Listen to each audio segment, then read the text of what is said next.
So you're having trouble scheduling appointments with new clients. Maybe you're trying to go to people's houses. You're trying to be a road warrior. You want to sit at the kitchen table. It still can work in 2023. There are many ways to skin a cat, right? And maybe you're trying to do it in a way so you can essentially get some FaceTime. You feel like you do better in person, whatever the case might be. But you're struggling getting the client to commit to an appointment. In this video, I'm going to share with you how in the early years of my business, when I did everything face-to-face, I did everything at the kitchen table, I didn't do anything over the phone, not like today, but early on, the tips and the strategies I would use from making cold calls before there was even leads available in my business to schedule appointments and fill my week so that I could have a successful week. Stay tuned. We're going to talk about it after a quick word from this week's sponsor.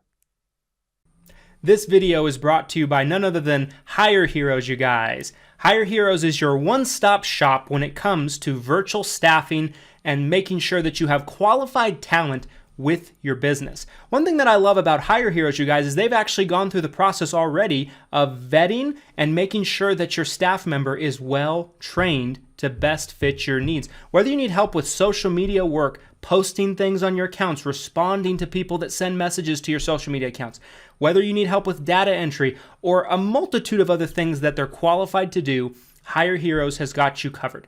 If you're having trouble finding quality talent and number two, affording to be able to run payroll for that talent, Hire Heroes has got you covered with an affordable alternative to have a virtual assistant working for your business. There's a link down in the description of this video to where you can learn more about getting your own VA through Hire Heroes. I certainly recommend it. They're what we use in our business for all of our virtual assistant needs, and you will want to make sure that you check them out today. So you're getting shut down. People will not commit to an appointment with you. What is it that you're doing wrong? In this video, I'm going to go through exactly what you need to know, what your standpoint and your focus needs to be in order to get that appointment, get off the phone, and move on to the next one. The first thing you have to avoid when you're making calls, no matter how you're doing it, if you're trying to book an appointment, is you can't get baited in to doing the appointment right then and there on the phone if your focus is to get the appointment. Now, I would argue that if you have any agenda or goal of doing telesales, it's not the end of the world to go right into the appointment right then and there because you have them on the phone at that point. But if your goal is to make the appointment, let's just say you're a new agent. It's a very common strategy in our business for a new agent to make calls with a script to book an appointment, and then they go to the appointment with their mentor, their upline, whatever the case might be, so they can watch and observe. So let's just say that's you in this specific scenario. You want to get to the appointment booked.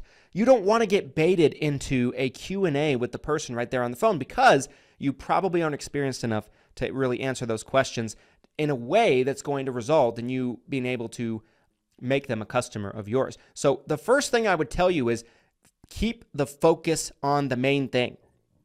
Keep the main thing, and the main thing is getting the appointment. So this is how I'm going to approach this. Let's just say I'm making a call and I'm having a script, and there's a lot of different scripts, but when I was cold calling, this was the script that I used.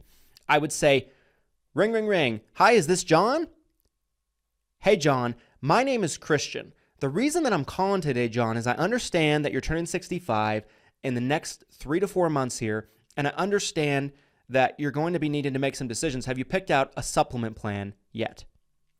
John's either going to say, yes, I have. I picked one out. I'm working with somebody, whatever. Or is he going to say, no, I haven't? If he says, no, I haven't, I'm going to be like, okay, great, John. Well, I'm actually with a local organization that specializes in Medicare. We work with an abundance of different insurance companies here in the area. And our focus, John, is we are going to help you narrow down your options, help you understand what your options are, and then help you know what your best choice is going to be so the whole process is quick and painless. And John, I'm actually going to be out in your area. Now, this is key. This line has helped me make a tremendous amount of sales in my career. John, I'm going to be out in your area. I'm going to be out in your area later on this week. Is there a good day for you that I could come by for about 30 to 45 minutes and kind of go through a few of the options with you to help you make a good and informed decision. Some people will say, I'm going to be out in your area and I have no time available except for Thursday at 9 o'clock. That's the stupidest thing you can say. I promise you it is. Because what if they're not available at 9 o'clock? And you're like, well, I could do 11 o'clock. You just told them that the only time you had was 9 o'clock. So you're planting seeds of mistrust because you just lied to them right there. And you're lying and saying you have this packed schedule when really you don't have dick to do, right? So what you want to do is put it in their hands. I'm going to say, I'm going to be out in your area later on this week. Is there a time later this week that is convenient for you? And then they're going to say, well, what day do I have? What day are you going to be out here? What days are you going to be out here? I'm going to be like, well, I'm actually going to be spending a few days out that way. And depending on the day, I have some time on Thursday and I have some time on Friday. Which day is better for you? I'm getting them to tell me when they're available. Then they're going to say, well, Thursday's better for me. I'd say perfect. Is morning or afternoon better, John? Morning's better for you. Okay, perfect. That's actually the best time for me as well. How would 9:30 work? Or how would 10 o'clock work? Perfect. John, I'm just going to confirm your address. You are on 1614 Riverside Street or whatever, right? Perfect. All right, John. Thank you so much for your time, and I look forward to seeing you at 10 o'clock this coming Thursday. Thanks so much. We'll see you then. And then I'm getting off the phone. That is the purpose of the phone call if your goal and your agenda is to schedule an appointment.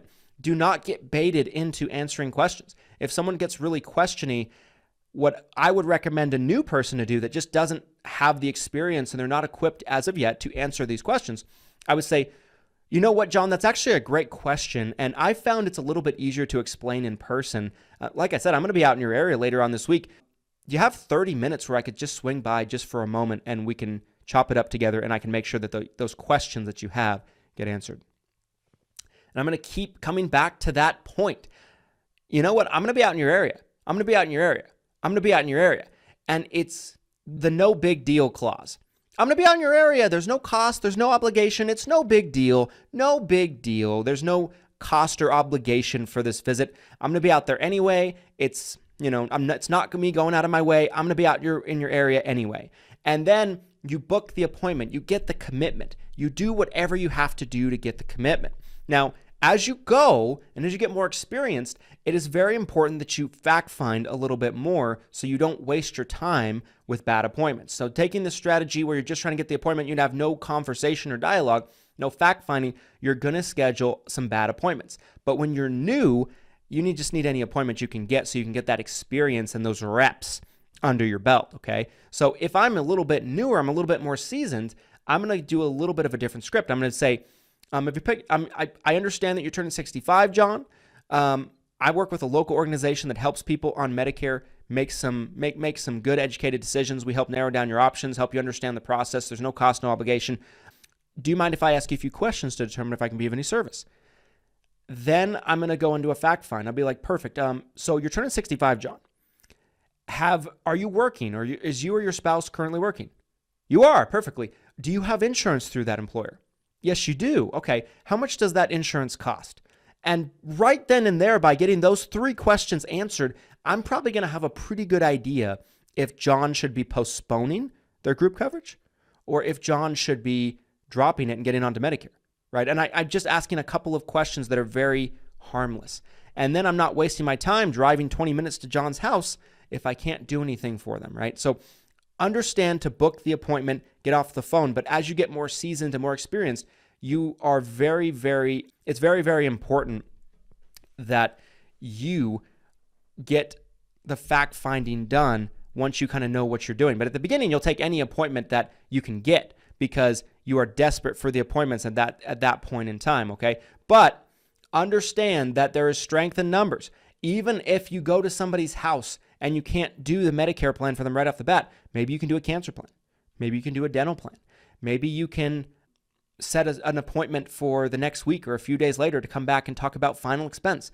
So I would say that when you're new and starting out, there is nothing bad about getting as many appointments as possible.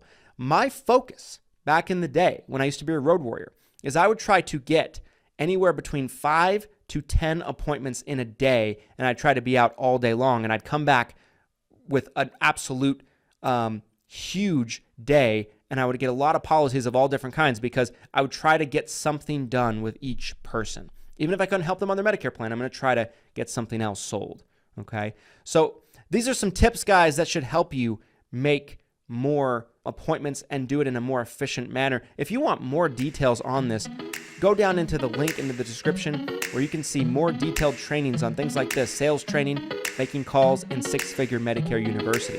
And if you enjoyed this video, you want to see more like it, do me a favor, like, comment, and subscribe so I know you guys like this kind of video. And we'll see you next time, guys. Thanks so much for watching. Here's to your success and your abundance, and here's to booking more appointments. Thanks, guys.